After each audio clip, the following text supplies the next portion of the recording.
কর্তৃক আয়োজিত হকার উচ্ছেদ প্রতিবাদে আজকের এই সমাবেশের সংগ্রামী সভাপতি বাংলাদেশ হকার্স ইউনিয়নের সংগ্রামী সভাপতি জনাব আব্দুল হাসান কবির, সংগ্রামী সাধারণ সম্পাদক জনাব হযরত আলী, বাংলাদেশ হকার্স ইউনিয়নের সংগ্রামী উপদেষ্টা কংগ্রেস দলি তালুকদার সহ বাংলাদেশ হকার্স ইউনিয়নের সকল কেন্দ্রীয় কমিটির নেতৃবৃন্দ পলাশ খান রকিব, শখ আবুল কালাম আজাদ এবং ফিরোজ এবং আমাদের শহীদ ভাই সহ কেন্দ্রীয় কমিটির সকল নেতৃবৃন্দকে জানাই বাংলাদেশ হকার্স ইউনিয়নের পক্ষ থেকে সংগ্রামী সালাম এবং শুভেচ্ছা। প্রিয় হকার ভাইয়েরা, প্রিয় সাংবাদিক ভাইয়েরা, আপনাদের প্রতি অনুরোধ, ধৈর্য সহকারে আমাদের কথাটি একটু শুনেন। আমরা বলতে চাচ্ছি, বাংলাদেশ হকার্স ইউনিয়নগত ফ্যাসিস্ট সরকার, যেই সরকার বাংলাদেশের জনগণকে রেখে এই দেশ থেকে পালিয়ে গিয়েছে, তার বিরুদ্ধে আন্দোলন করেছিলাম এবং জেনেতনে আন্দোলন করি নাই। প্রধানমন্ত্রীর কার্যালয় ঘেরাও করেছিলাম, হকারদের পুনর্বাসন করা ছাড়া উচ্ছেদ করা যাবে না এই দাবি নিয়ে। স্বরাষ্ট্রমন্ত্রীকে ঘেরাও করেছিলাম, পররাষ্ট্রমন্ত্রীকে ঘেরাও করেছিলাম, রাষ্ট্রপতিকে রমজান মাসে প্রথম রমজান ইফতার করতে দেই নাই। পুরা গুলিস্তান এলাকা অবরুদ্ধ করে দিয়েছিলাম, যদি রাষ্ট্রপতি আপনি ইফতার করেন আমার হকারকে নিয়ে ইফতার করতে হবে, অন্যথায় আপনাকে ইফতার করতে দেওয়া যাবে না। আমি কিন্তু সেই যোদ্ধা। জুলাই আন্দোলনে আমার 5 জন হকার জীবন দিয়েছে। এই 5 জন হকারদের পরিবারের ভাগ্যে কিছু আসে, তাদের পরিবাররা এখনো হাহাকার করছে। আমার নামে নাম জসিম গাজী, সারা শরীরে গুলিবিদ্ধ। যদি দেখতেছেন আমার ফেসবুকে এখনো আছে, সে আমার একজন কর্মী। তার ভাগ্যের কোনো পরিবর্তন হয় নাই। জুলাই যুদ্ধ নামে যারা মেদানা কোঠা আন্দোলন করেছেন, তাদের ভাগ্যের পরিবর্তন ঘটেছে, সাধারণ জনগণের ভাগ্যের পরিবর্তন ঘটে নাই।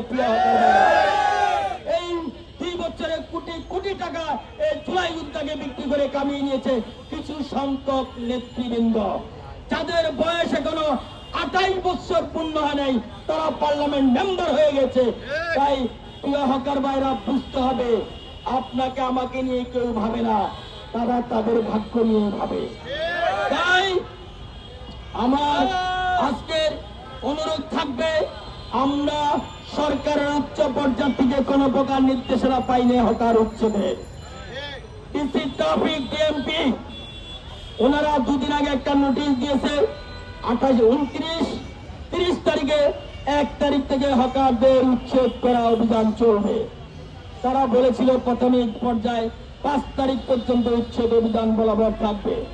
আমরা তাদের প্রতি সম্মান দেখিয়ে স্বেচ্ছায় আমাদের হকারদের মালামাল সরিয়ে নিয়েছি। তারপরে কিছু সংখ্যক হকার ঈদ ছুটিতে বাড়িতে গেছে, তারা জানতে পারে নাই, এসে তাদের মালামাল সময় সরাইতে দেয় ম্যাজিস্ট্রেট সহকারে এসে, যে আপনার এই সব পণ্য এখান থেকে সরানোর জন্য 5 মিনিট অতিবাহিত হলে তার 5,000 10,000 টাকা জরিমানা, জেল, জুলুম, নির্যাতন শুরু হয়ে গেছে।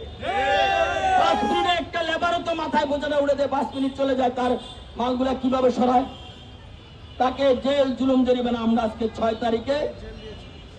তারিখে আমরা আজকে একটি সামান্য কর্মসূচি, যে একটা বিক্ষোভ প্রতিবাদ মিছিল আমরা করব, সেই বিক্ষোভের অংশটা আমরা আজকে এখানে এসেছি। জাতির বিবেক জাতীয় প্রেস ক্লাব সাংবাদিক ভাইদের কাছে আমার অনুরোধ থাকবে, আপনাদের শেষ কলম টোপের কালি দিয়ে হলে আমাদের এই অসহায় গরিব মানুষের হকারদের পক্ষে লিখবেন।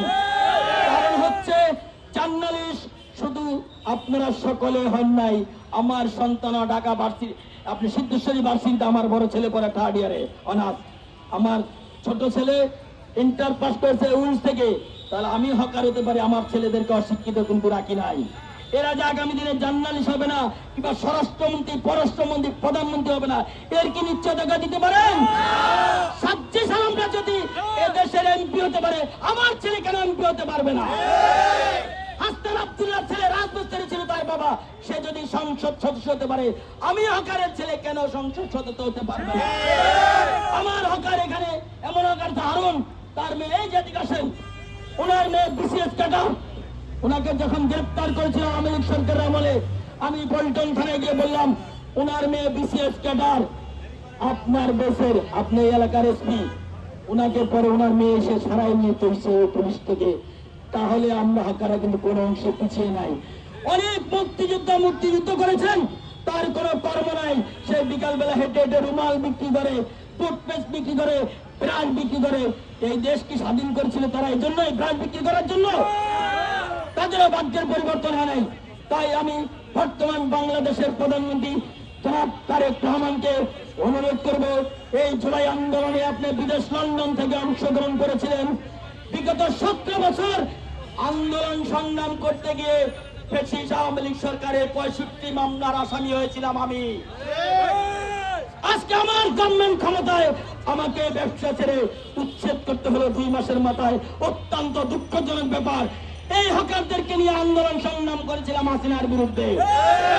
এমন কোন হকার নাই যার বিরুদ্ধে 5টা মামলা নাই, শুধু বিএনপি নামক নামটি ছিল তার। যে বিএনপিকে সমর্থন করছে, এই জন্য আওয়ামী লীগের নেতা কর্মী ধরে বলছিল বিএনপি ছিল বোম্মার সব, তুই বিএনপি করিস কেন, গভর্নমেন্টের বিরুদ্ধে আন্দোলন করস, এই কথা বলে মামলা হামলা দিয়েছে, তার মালামাল লুট করে নিয়েছে। এখন যদি সেই বিগত ফ্যাসিস্ট সরকার আওয়ামী লীগের বিরুদ্ধে আন্দোলন করতে গিয়ে এই আন্দোলনের ফসল যদি আমার সরকার এসে আমাকে এখন পুরস্কার হিসাবে দেয়, ফুটপাত থেকে হকার উচ্ছেদ, আমার ফাঁসি দিয়া মৃত্যু ছাড়া আর কোনো বাসা নেই। আমার ফাঁসি ছাড়া আর কোনো বাসা নেই, কারণ এই হকারদেরকে নিয়ে তো রাজপথ কাটিয়েছিলাম আমি, আন্দোলন সংগ্রাম করেছিলাম। যে বিএনপি সরকার আসলে বিগত দিন খালেদা জিয়া যখন প্রধানমন্ত্রী ছিল 9 মাসের খাজনা হকারদেরকে মাফ করে দিয়েছিল। তাই আমরা পুরো আশাবাদী ছিলাম যে ওনার সন্তান যদি আজকে প্রধানমন্ত্রী হয়, তাহলে আমরা মনে হয় হকার অন্তত স্বস্তিতে ফুটপাতে হকারি করতে পারবো। আমার ছেলে সন্তানকে নিয়ে লেখাপড়া করাতে পারবো। মোটা ডাল, মোটা ভাত খেয়ে, মোটা কাপড় কিনতে অন্তত আমার জীবনটাকে জীবিকা করে বেঁচে যেতে পারবো। সেই আশাটুকু বর্তমান প্রধানমন্ত্রী জনাব তারেক রহমানের কাছে আজকের সমাবেশে এই মেসেজটি দিয়ে আমি বলবো, হকারদেরকে পুনর্বাসন করা ছাড়া কোনোভাবে উচ্ছেদ করা যাবে না।